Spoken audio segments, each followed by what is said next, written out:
नमस्कार मित्रगण, हम डॉक्टर रोशनी झा मैथिली विथ रोशनी चैनल में अहाँ सबके स्वागत करै छी। तऽ आइ जे छै से हम BPSC टायर 4 के तहत अहाँ सभक बीच जे छै से रचनाकार अनलहुँ हैं। पहिलेहियो हम करबैत रही रचनाकार आ हुनकर जे पोथी लिखल छनि से, मुदा बीच में जे छै से पाबनि भऽ गेलै, ओहिके कारण जे छै से हम अहाँ सभक बीच पढ़ाई संबंधी वीडियो लऽ कऽ नहि उपस्थित भऽ पाबि रहल छलहुँ हैं, लेकिन कोनो ने कोनो वीडियोके माध्यमसँ हम अहाँ सबसँ जुड़ल छलहुँ हैं। अहाँ सब जे छै से आइ कीर्ति नारायण मिश्रक जे किछु रचना छनि तकरा अहाँ जे छै से लिपिबद्ध करू, ठीक छै। एकरा लाइक, सब्सक्राइब और शेयर जरूर कऽ दियौ। तऽ अहाँ सब जे छै से सुनू। कीर्ति नारायण मिश्रक जन्म, तऽ हिनकर जन्म जे छनि ओ 17 जुलाई 1937 ईस्वी में ग्राम सुकहरा बेगूसराय में भेलनि।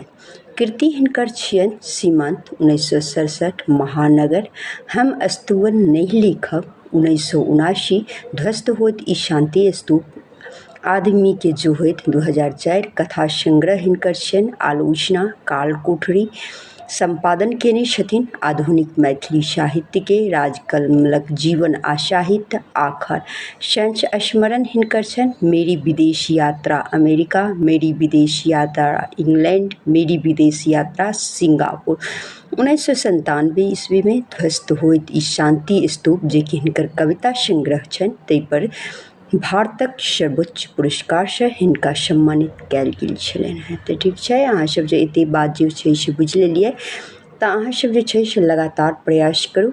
आब देखियो स्टेट के जे रिजल्ट कार्ड ओ तऽ आबि गेल छै, सब जाकऽ अपन प्राप्त कऽ लिअ। तऽ ठीक छै, हम अहाँ सभक बीच जे छै से फेर काल्हि उपस्थित हैब। अहाँ सब पूर्ण वीडियो के जरूर देखै जइयो, ठीक छै।